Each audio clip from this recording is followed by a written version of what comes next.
But I mean, my mom was an alcoholic. She died of alcoholism and smoking in her early 60s, which was self-inflicted. My wife's an alcoholic. I used to go to family weeks, and I had all the information about alcoholism one could ever have.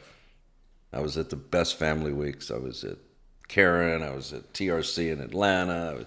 And the first time I went to the Karen in Pennsylvania to Family Week, when I was leaving, the counselor goes, hey, Alan. He goes, come here. He goes, I don't know what you are, but at a minimum, you're the most codependent human being I've ever met in my life. And he gave me a brochure. He said, you need to go to this seminar we do, 5 days on codependency.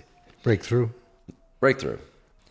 And I went as an active alcoholic, which is a real waste of money because you don't get anything out of it. But the most interesting thing, there was a guy there that had been a former New York City police detective. And we got there late afternoon, we had dinner. The next morning, we're the first two people down for breakfast. And he looks at me and he goes, you might as well go ahead and tell everybody you're an alcoholic. I'm like, I'm not an alcoholic. He goes, of course you're an alcoholic. I can just look at you. So it's you talk about the lack of control.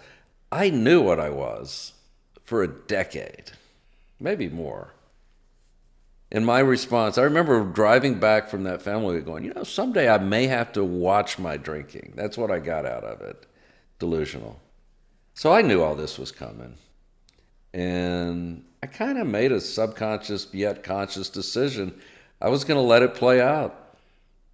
But once I stopped, it had to be it.